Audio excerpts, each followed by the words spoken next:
Good morning, everyone. Thank you for coming to this special seminar today. And we have two special guests from Nepal. They will be sharing their research with us. And before I start, I'd like to acknowledge the traditional owners and their custodianships of the land on which we are meeting today. We are meeting here, Yagar and Tara people's land. I'd like also like to acknowledge their contributions to the knowledge generations in the society overall as well. So there will be two presentations from Dr. Pramod Joshi. He is the executive chief of Nepal Health Research Council, uh, chairing the health research governance in Nepal. And Dr. Meghnath Dhimal is going to talk about non-communicable diseases in Nepal as well. So I'd like to welcome both of them again. And they joined us also the International Population Conference yesterday. They presented. Dr. Meghnath presented his work on climate change and its impact on indigenous population in Nepal. And he will be presenting again next week in the Life Course Center International Conference. And in between, they are traveling Australia, going to Melbourne, Sydney, Canberra, then be back to Brisbane next week. So without further ado, I'd like to welcome Dr. Pramod, please.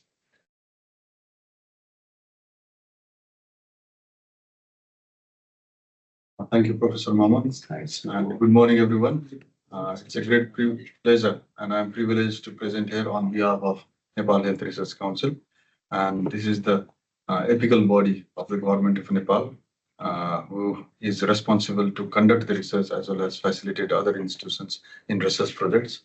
And I would like to also thank and acknowledge this institution for giving us this opportunity and all the respected ones who are there joining us in the Zoom. Thank you. Slides. Can you slide more? Presentation more? Yeah.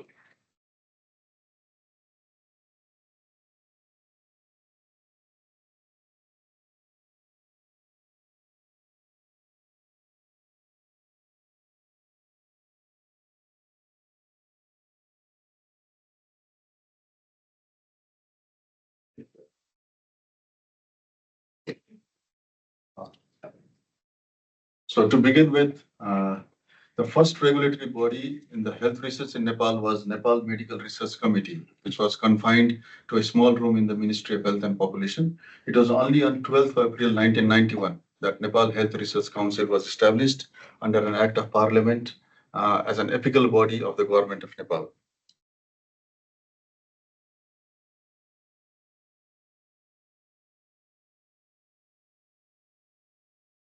So there is a Nepal Health Research Council Act. This act states that the basic things needed for the responsible with NHRCs is regarding the conduct of research as well as to facilitate other institutions in research projects. And our constitutional mandate states that all the health researchers should be obliged to the Nepal Health Research Council, and all the Nepal Health Research Council bears the responsibility.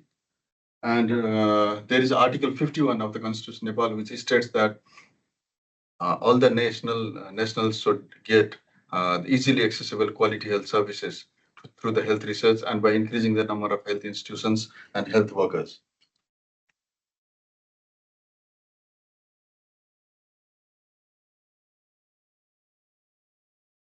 So this is the National Health Policy. National Health Policy recommends that health research should be made of the international standards, and the findings of research should be incorporated into the policy planning and health system development.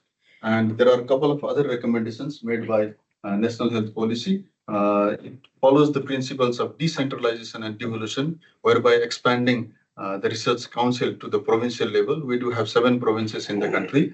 And next is the health researchers and the technical human resources should all be motivated in research-related activities.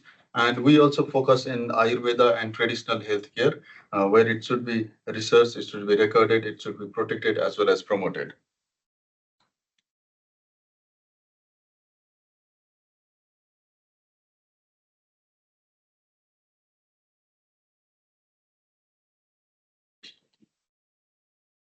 So shall I say next and then we can help? Yeah, sure, yeah.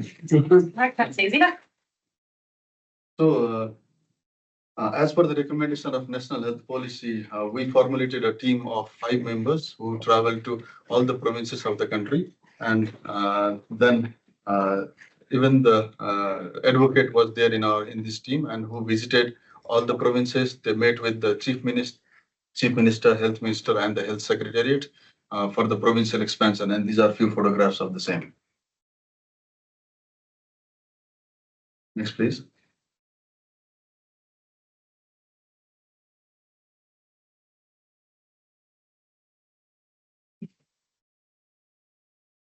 So this is an organogram of Nepal Health Research Council, where we can see that executive board stands high in the council, which comprises of 13 members. And along with that, there is the admin finance department and the research division. Next, please. So Nepal Health Research Council stands on 4 pillars, and I'll be highlighting about each of them in a very briefly. Next, please.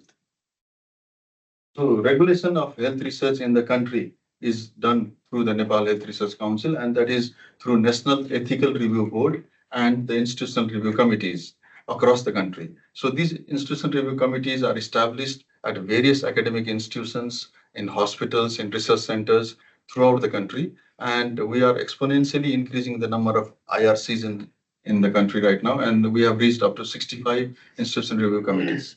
Next, please. So this is an interesting graphic representation of the number of proposals that reaches to ethical review board. As we can see here that in 2019, it reached the peak and then it is declining. The fact is that now as we are increasing the number of institutional review committees in the country, so most of the proposals are being looked after by these IRCs, and only the couple of proposals that is being looked after by the ethical review board is very much limited. And I'll highlight about them also. Next, please.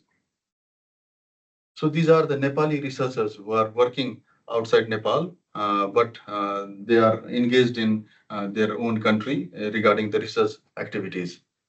Next, please. And these are the international researchers. Gradually, it is increasing every year. Next, please. So this is what I was talking about. The National Ethical Review Board looks after only the high-risk studies and the externally funded studies, which are usually multi-center, and then nationally funded research, which cost more than 500,000 rupees. Next, please. So here I can proudly say that Nepal Health Research Council organized this 4CAP International Conference for the first time in Nepal, and this is the Forum for Ethical Review Committee in Asia and Western Pacific region. And there were more than 255 delegates from abroad, and they were highlighting about the coordination between the Ethical Review Board and the institutional review committees in the country. Next, please. Now, conduction of the health research through national and international collaboration is another major pillar of our institution. Next, please. So these are the ongoing research projects led by Nepal Health Research Council. As we can see here that we are working in various fields, such as Global Youth Tobacco Survey and in various sort of NCDs and in sickle cell disease, which is confined to an ethnic group, as you must be knowing it, and also climate change and dengue, climate change and biodiversity with healthy study, so on and so forth. Next, please. Again, these are other studies which we are leading through the international collaborations. Next. So these are the dedicated data enumerators which travel to the remotest part of our country, and then they do the data collection despite of unavoidable circumstances. Next, please. So these are our staff who are working in the most remotest area into the certain ethnic group. Next, please. Now, building the capacity of the researchers, reviewers, and the health workers is another major pillar of Nepal Health Research Council. We do provide various sort of trainings, and we provide various sort of grants also. That is the provincial grant in all the 7 provinces of our country. We provide postgraduate grants, And from this year, we are planning to start with the PhD grant. And we have started a course in Master in Medical Research. It's just been 1 year and it is being very promising. Next, please. So we deliver training in various parts of the countries, right from the very basic training to the advanced level training. And we also invite the international fellows to deliver this sort of training. And here we had given mathematical modeling and AI training, and we invited the lecturer from United States, Texas, and all. And then we also do nanotechnology training where the people came from Canada. Next, please. So these are the various trainings that we deliver in different part of the country. Next, please. Now, finally, generating the evidence and promoting the use of those evidence through the Journal of Nepal Health Research Council, which is considered to be the #1 journal in our country, and through various summits and programs is another major role of Nepal Health Research Council. Next, please. So this is the Journal of Nepal Health Research Council, which is peer-reviewed, open access, indexed, and quarterly published. Next, please. And now we also do publish various sort of national guidelines. We do publish policy brief, research manuals, standard operating procedures, research articles, so on and so forth. Next, please. So this is a modern digital library which offers online catalog, online repository system, and NetMed journal repository system. It works a little bit like PubMed journal. Next, please. So this is the national summit which we conduct every year, and here we can see that Right Honorable President of Nepal to the Education Minister and the Health Minister comes and they inaugurate the session, and we do provide them the policy brief, and we end up this sort of summits with the declaration, and this year we ended up with 6-point declaration. Thank you. Next, please. These are the few collaborative areas which we are working these days and which we have set up as a priority in our country. Next, please. And these are the international collaborations we are working right now. Thank you. Thank you all.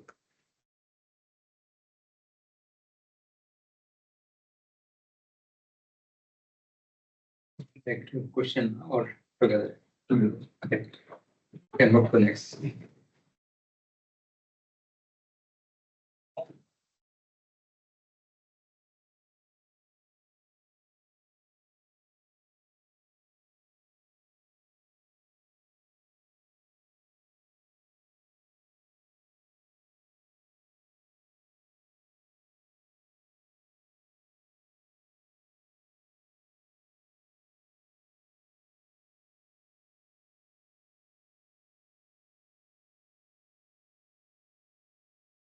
Good morning, everyone, and namaskar.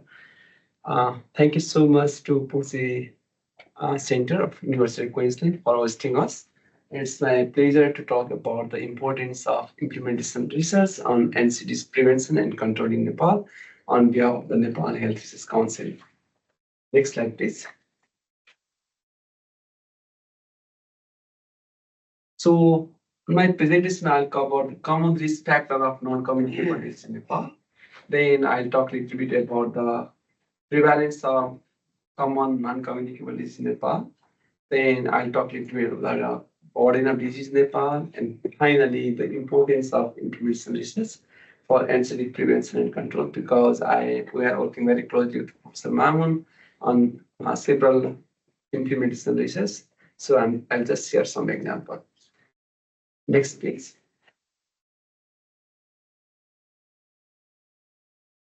So when you talk about the non-communicable disease, in the past, people believe that these NCDs are the problem of developed country or the rich people.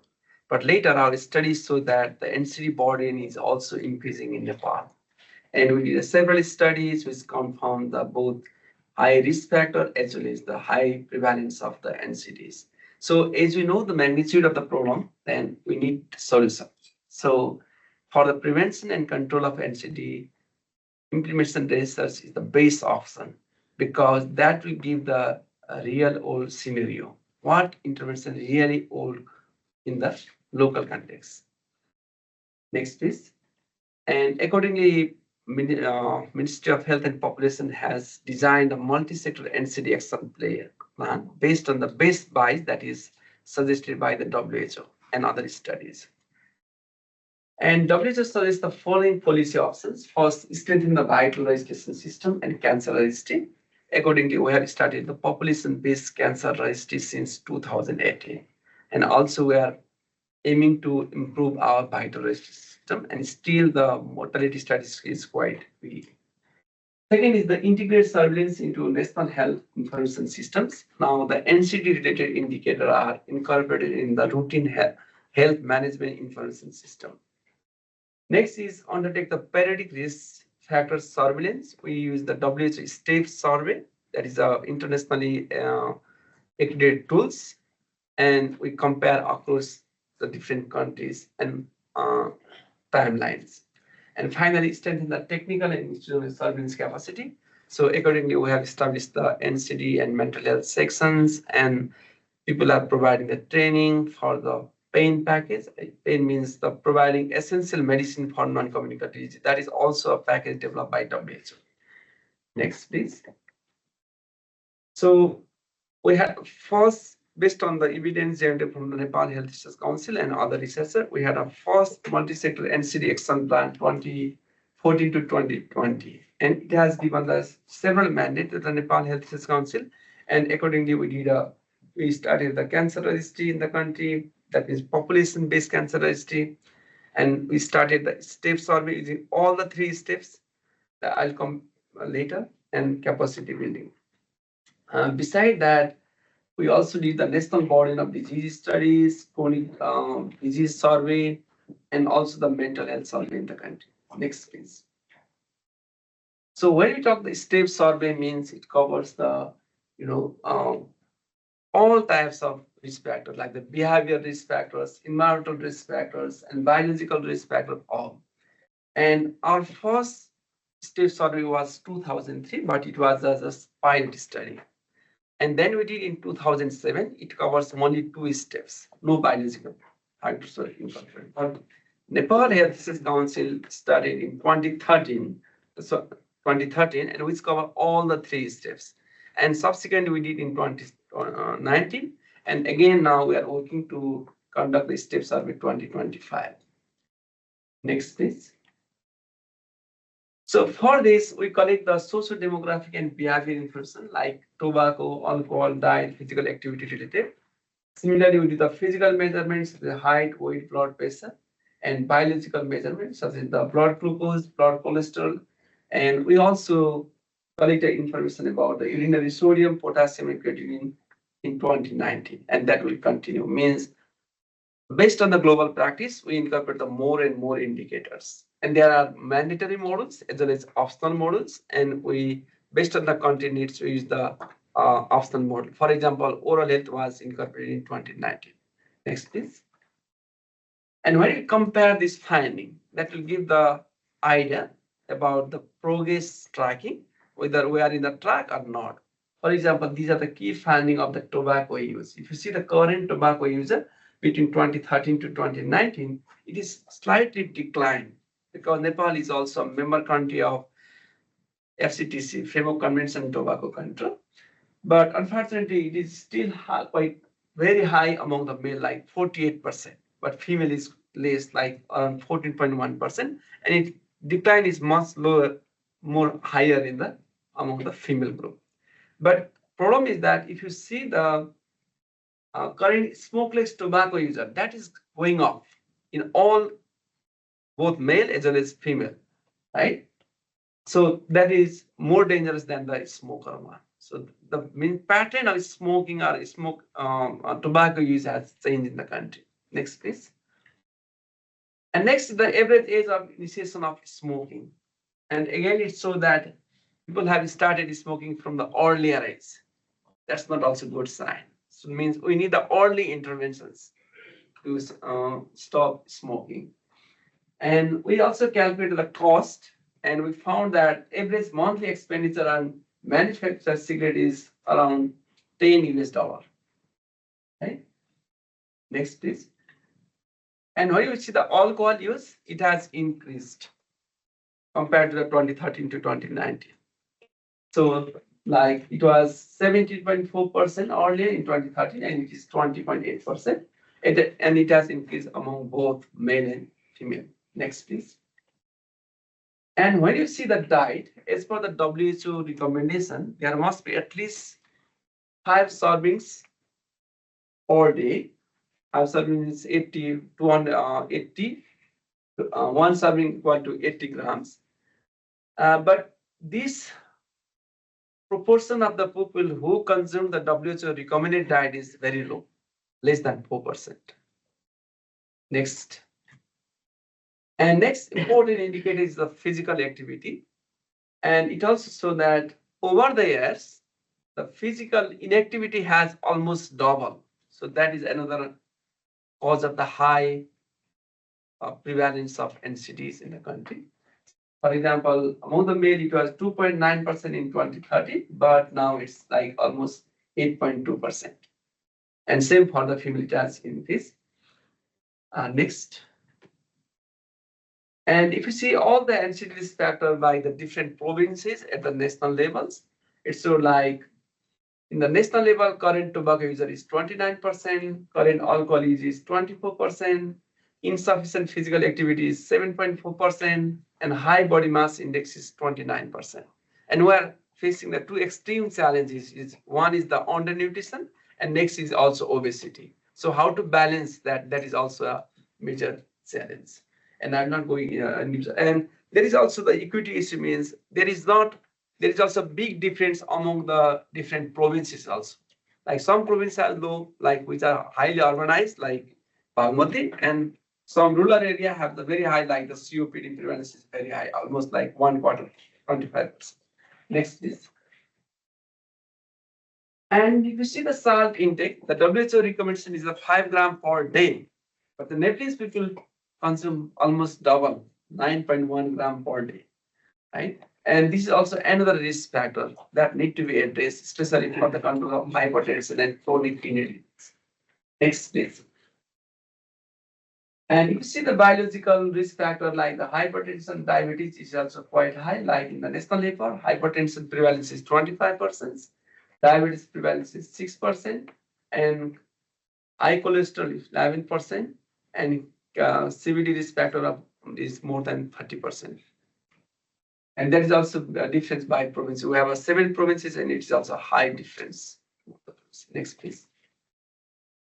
And for the oral health, the good indicator is that compared to 2013 to 2019, there is a good progress at least. Next. And joint and back pain prevalence, it is also quite high in the country, like for the both sex, it's 17%. Among the male, 13.6%, and female means from the gender perspective, the prevalence of joint and back pain is almost double among the female. Next, please.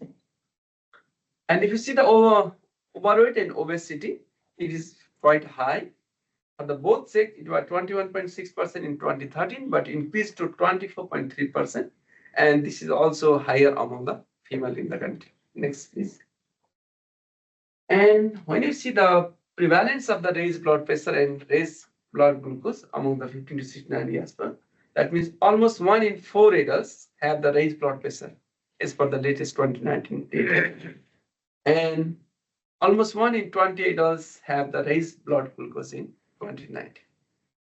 And in both years, it has that means quite high. Next, please. Salt intake, I already told that it's the recommended is 5 gram per day, but it's almost double, 9.1, and is higher among the male. Next, please. And especially from the implementation research perspective, the important point is this cascade. The treatment and compliance cascade among those told to have the raised blood pressure. For example, told in the past 12 months have high blood pressure percentage among those ever told who came for in the health facility, 67.9%. But among them, prescribed medicine to control the blood pressure, 51%, and ever taken the medication to control the blood pressure, only 41.9%. And actually, currently taking medication to control the blood pressure is only 32.8%. That means almost 50% people are not in adherence. So that is another cause of the multimorbidity. Next, please. Same goes for the treatment on compliance cascade among those told to have the raised blood pressure. Told in the past 12 months that they have the raised blood sugar 82.6%, but actually currently taking medication to control the blood sugar is only 55%. So if they don't have the controlled blood sugar, means multimorbidity like the diabetes retinopathy or the chronic kidney disease, chances quite high. So they are the proven intervention, but they are not working in the real field. That means the black box. So how to address that? That's the that demands the implementation disease. And these are all the risk factors. Now I'll just briefly highlight the prevalence of common non-communicable disease in Nepal. Next, please. So we did a population-based study among the 13,200 people of 20 years and above, taking 72 districts out of 75 districts at that time, and we come to a very good, very interesting conclusion. Next slide. The prevalence of COPD, chronic obstructive pulmonary disease, was 11.7%, but it was like 25% in like Karnali Pradesh, mountain region. Diabetes 8.5%, chronic kidney disease 6.6%, and coronary artery disease 2.9%. And we also tried to have the cancer prevalence from the population-based study, but it was a bit difficult. That's why, based on that learning of this survey, we started the population-based cancer registry since 2018 in the 9 districts of Nepal, which represent the 20% populations. Next slide, please. So the population-based prevalence of NCD shows by the different provinces. Next, please. And next, this also highlighted. And finding from the cancer registry. Next, please. We found a very interesting finding. Like among the male, lung cancer was the #1 killer, but for female it was a breast cancer. But when we do the further analysis, in the rural area, cervical cancer is #1, but in urban area it's a breast cancer. So such finding helps to design the national cancer control strategy, and already we have a national cancer control strategy. So we are continuously doing such studies as a registry. Next, please. These are the findings from 2019, and other are still in the phase. Means because of the COVID-19, it has a huge impact on this registry. So we could not publish all on time, but now we are publishing all the report from 20 to 2024 together. Next, please. And we also did the National Mental Health Survey, and the findings show that mental disorder lifetime is 10% in the country, and which also vary by the different provinces. Suicidal thoughts current 7%, and suicidal attempt lifetime 1%. Means the prevalence of mental health in the country is also quite high. Next, please. And if you see the annual death due to suicide, the source of the data is Nepal police, means also it is inclining. So I think Nepal is one of the country having the highest suicide rate in the world. So we also need the intervention for the suicide prevention. Next, please. So if you see the global burden of NCD, 18 million people die every year before 70 years, and 82% of these premature deaths occur in the low and middle income country. And in case of Nepal, 73% all deaths are because of the non-communicable disease. Next. So Nepal silent epidemics, actually, we mostly focus to the infectious disease in the past. We heavily reduce the burden, but the burden of NCD is like, like the silent killers, and it still need to be addressed from the state because the resource allocation for the NCD is very, very low. So we need to continue the funding in the infectious disease, maternal and child health, but in the same time, we need to increase the investment on the non-communicable disease. Next, please.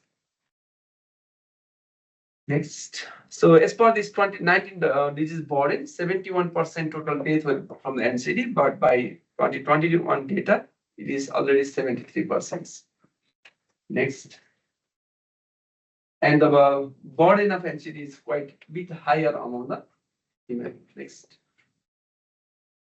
So this is the, we give the overall disease burden based on the DALYs. That means 61% of total DALYs occupied by the NCDs and 20% DALYs from the communicable maternal and nutrition-related disease, and the injuries 10%. Next, please. So these are the causes of DALYs, and most of the cause is, if you see the top, mostly from the cardiovascular disease, respiratory illness, chronic respiratory disease, cancer, and others. Next, please.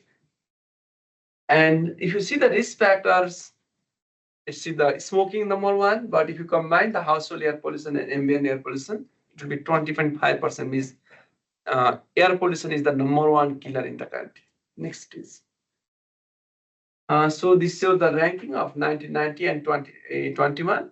This all in the left, mostly with the infected disease in 1990, right? For the Delhi. But now if you see respiratory infection and TB because of the COVID-19, otherwise almost all from the non-communicable disease. Next, please. For the deaths, like similar picture. Next, please. So then what is the implementation research? Means we have a several findings we publish, and in the past people used to publish and they want to make the same finding utilized for the intervention. But that doesn't work, the real situation. So nowadays we see the decolonizing the global health, right? So we need the real world setting where we can see that in this local context that intervention will work, right?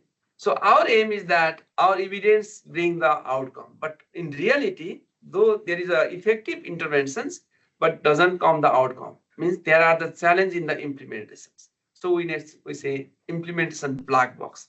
So the aim of the implementation research is to dig out in this implementation black box. Next, please.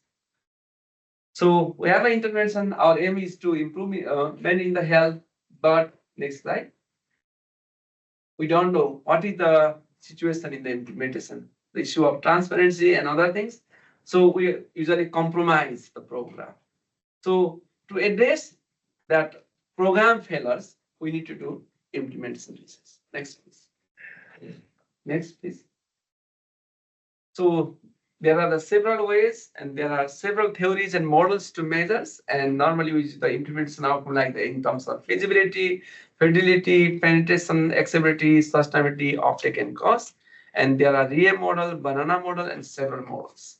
I'll not go in detail of that. Next, please. And there will be the several types of research questions. Some may be related with the implementation, some may be related with the policy, some may be related with the cause, some may be related with the sustainability. Next, please. So these are the several interventions in the country, like the basic health service program for initial screening, diagnosis, pain package, and pain plus is also there. But still the burden is high. So we need to do intervention study, implementation research. Next, please. So there is a evidence-based intervention. There are also policy and plan, but in reality, burden is high. So there are the implementation gap. So despite knowing the effective intervention, the health system struggle to implement them on the ground, and implementation research is crucial for effective NCD prevention and control in Nepal. And it bridges the gap between the policy and practice, as well as identify the context-specific barriers and facilitators, and inform the scalable, equitable, and sustainable intervention. Next, please. So this is the one project that we're collaborating with the Professor Mamun, University of Queensland, National Institute of Public Health, Norway. Next, please.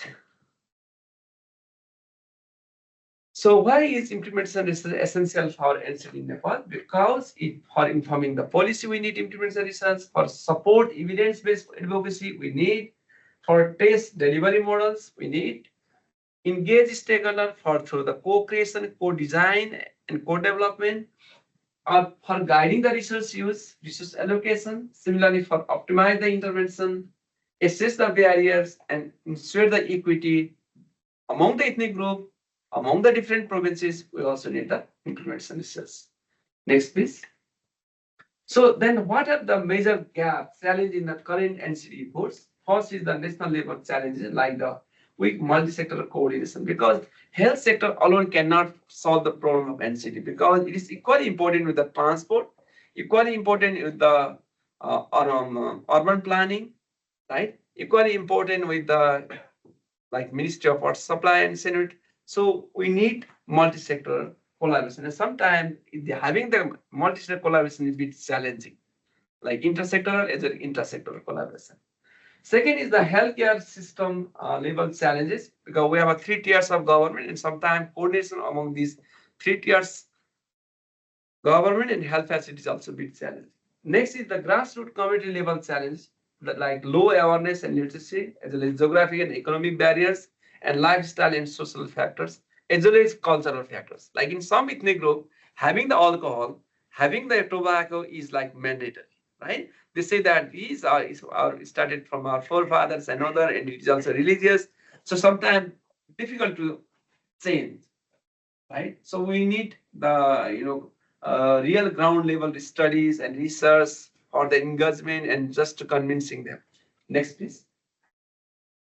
So then these are some example of implementation studies actions. I'll not go in detail. Next, please.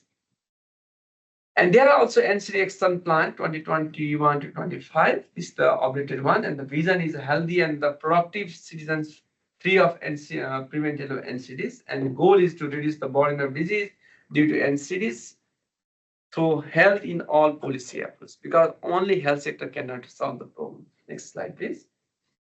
And there are several targets, and I will not go in detail, but the aim is that when we design the implementation research, we need to align with this target so that there will be ownership of the government and we can really achieve to reduce their morbidity and mortality of such NCDs. Next, please. And there are the 4 action areas. First is the advocacy, leadership, and partnership. Second is the health promotion and risk reductions. Third is the health system strengthening for early detection and management of NCD risk factors. And finally, the surveillance, monitoring, evaluation, and research. Next, please. And there are the several strategic approaches for the like through sustain, accelerate, and innovate. Next, please. So this is my final slide. So the moving forward, what we need to do means we need to define the understanding of the local context. Local context is very, very important. Second, we need to align implementation research finding with the national NCD targets. Third, we need to emphasize the sustainability from the start. And finally, we need to embed equity consideration into the every study. Next, please. Thank you so much for hearing this.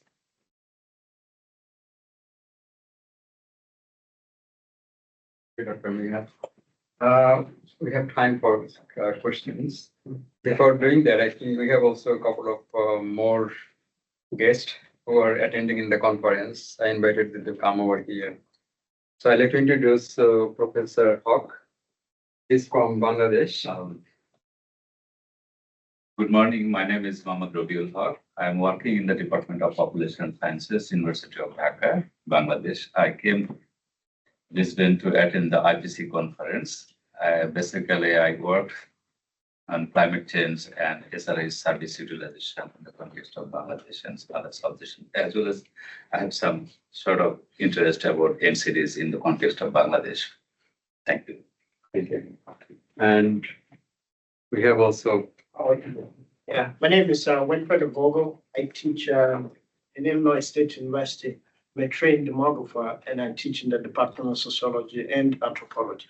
So I do reproductive health, fertility, mortality, and NCDs as well. And he used to be Edmond's boss. That's Right? my brother. Okay, thank you. I think we have time now for some questions. Who wants to start? No? I can start. Yeah, thank you, Dr. Pramod. I have a couple of questions. You mentioned that about PhD program as well as master's program. Yeah. Is it NHRC going to do that or you're promoting that? No, we have been giving grants. You're talking about grants, right? Yeah. So we have been giving grants. We used to give undergraduate grants, postgraduate grants, and the provincial grant Okay. in all the provinces. And from this year, we are planning to start with the PhD grants. So the PhD students will also get this grant. Okay, mainly domestic, isn't it? Yeah. And another question, I think, is probably both of you. We are indigenous center, right? We have a lot of interest for indigenous population. Even in Nepal, when you see that demographics, it says over 35% are indigenous. So would you like to talk a little bit about that in terms of governance as well as NCDs, all these? Yeah, that's a good question. So in general, when we design the tools of the research, we try to address all these ethnic groups, and normally we group in the 4 groups, right? So that is the official statistics, and that cover all the indigenous group also, right?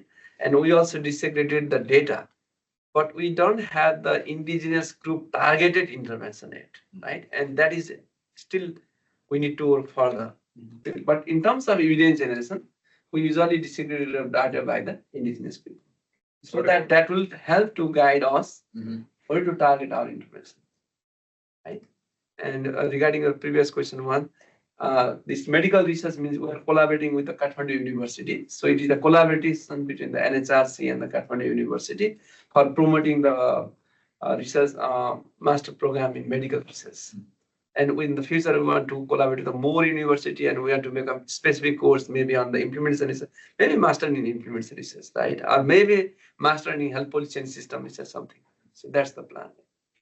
Regarding the indigenous group from the government perspective, from the governance view, we have selected quotas from the indigenous group. Okay. So these quotas are still going on, and this indigenous group can apply to this quota and they can get government job as well as government facilities, and they have been doing it. So in our perspective, in the government officials in higher levels, even right now, we do have a lot of people from the indigenous group who have reached to the higher level of the government officials right now. So that so the quota has been separated, and that quota, according to that quota, they go very fast into the promotion and all. So that is done. But apart from that, regarding the health services and all, these indigenous group are so much so that they live in a very remote area, and they don't really get the idea of knowing that they have this sort of chances and priorities of the government also. So that group is also still there. So the advocacy is still needed in a very remote areas, because some of the indigenous group, they live in the jungles, they live in the forest. So they are really not very much prone to get all these sort of facilities, but the government is giving these sort of facilities in the country. Thank you. Can We've I got- ask one? Sorry. So please. Oh, no, we just have some questions online, but if you want to go first. Just I want to know, is there any difference in terms of NCD prevalence rate by ethnicity in your country? Yes. For example, like the sickle cell thalassemia, right? Sickle cell and thalassemia. These are quite high among the certain ethnic group like the Tharu or Rajbangshi, right? And accordingly, based on the evidence, state provides a free service, free treatment service to them, right? So means there is a difference of the prevalence of the disease among the different ethnic groups. Some ethnic groups are very high and some are very low, but accordingly, we have also some already policy actions.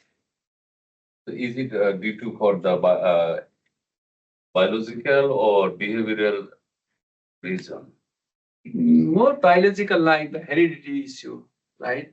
Like those people who live in the malaria-prone area, and they usually have the high prevalence of the sickle cell, like Tharu, right? And if the people like both couple are having the sickle cell disorder, means the probability is very high having the child also with the thalassemia, right? So these are also hereditary issues and biological. Thank you. You have online questions. Venkat Reddy has a question. You should be able to take yourself off mute now. Thank you, Sharon. Thank you, Meghnath. A question about the changing burden of NCDs. I noticed that, you looked at the last decade from 2013. Can you comment on how much of that shift might have been due to the federalized health system? Yeah, thank you, Venkat. But we don't have the answer of whether that is the impact of federalization or not, because our aim is through the federalization, we have a more decentralized health service and we reduce, but the burden of disease has increased. So it is not only through the system, but the other risk factor like the pollutions, climate change, lifestyle modification, diet, there are several factors. So we need to calculate the attribution, maybe in the future studies, and that could be one area of research. Thank you. Thank you. Explain that what is federalization in terms of context. Yeah, since 2015, we have a federal system, means we have a 3 tiers of government, like central government and 7 provincial government and 753 local government, right? So it's already 10 years, and there are the study how the federalism has impacted the overall health system and services, but there are not study in particular to NCDs. So without the studies, I can't comment how much it has contributed for the NCD increase, right? Because our aim is to decrease through the federal system, right? Professor Anthony Shakeshaft has a couple of questions. Interested in Dr. Yoshi's comment about the priorities set by the Nepal Health Research Council. Can you comment on how those priorities are determined, please? So the priorities are set up in a different way. See, we go to the local levels and we go to the provinces, and we tend to sit with them, with the stakeholders and all, and we see their demands, and these all demands are piled up, and then we come to the center, and in the center we again sit with the related stakeholders and the government policymakers, and then we set up the priority according to the need and according to the basis of our disease pattern. For example, what Dr. Dhimal said, in certain ethnic group, we do have very much prone to get this thalassemia, sickle cell disease, and then we also have shifting disease. For example, Kalazar and all, it has been shifted from the eastern part of the country to the western part. So we'll be focusing more in the western part regarding the Kalazar. So this way, we set up the priorities. And we also do talk with the donor agencies, and then what they are interested in, and then we set up a synergy, then we build a consortium, and then we can plan to work further. So this is how we set up the priorities of the country. Another question. Also interested in Dr. Dhimal's comment about the need for local solutions to NCDs. Could you talk a bit more about how they tailor research evidence to local settings? Thank you. That's a very interesting question. For example, we had a first multi-sectoral NCD action plan in the 14 to 20. And we did an evaluation and through using the implementation research approach, like what are the facilitators and barriers. And later we came to a conclusion that the previous NCD multi-sector action plan was not costed. So we don't know the costing. And then in the second revised one, it is a costed action plan, right? Similarly, we did one study on the how to reduce the exposure of children to the air pollutions. And we collaborated with the University of Durham University, okay? And they come with a solution that they can use the air filter, right? But in case of Nepal, if there is a high pollution level, nobody want to close the doors and window. Everybody want to open. Means that doesn't work. So we sit with the stakeholder like Dr. Joshi mentioned, and we came to that, okay, it doesn't work. Maybe the marks could be the option. And we did an implementation research and we come to the conclusion that, okay, this NK95 marks is most effective, followed by the surgical marks, but the cloth mask doesn't work, right? So based on the local context, we need to design the solution. Otherwise, that doesn't work because there are also cultural barriers and some cost issue and several things. Just one example. Thank you. I think this is what we are also doing in our eye prevent. Exactly. The eye prevent also. About Yes. preventing the NCDs, thinking about NC and PNC setting. Yeah. Yeah, so team is in the field now actually. Yeah, exactly. Initially, we thought the different, interventions suggested by the WHO, but after having a meeting with the stakeholders, we had to explore the new based on the local context. So now we are collecting the qualitative data, analyzing, and based on that, we'll design the intervention strategy and we do our trial. Yeah. More questions?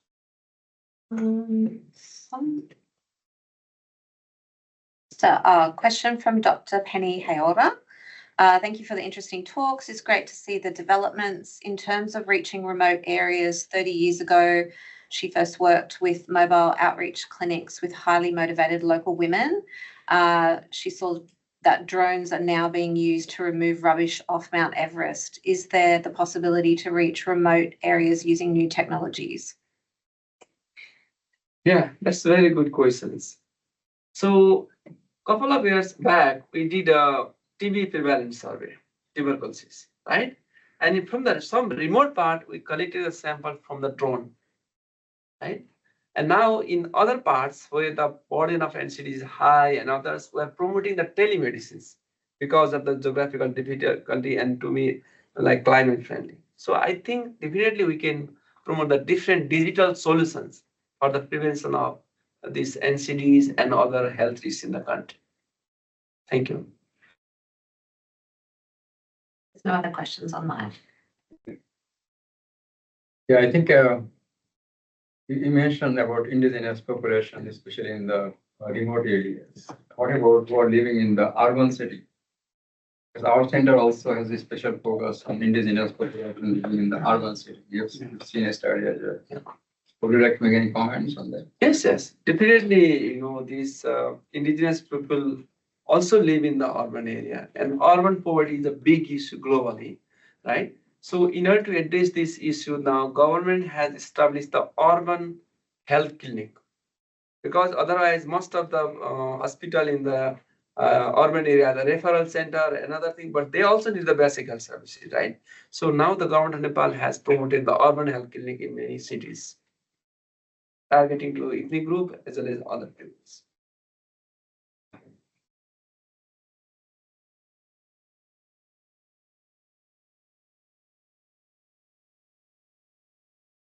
Yeah, please give a big round of applause.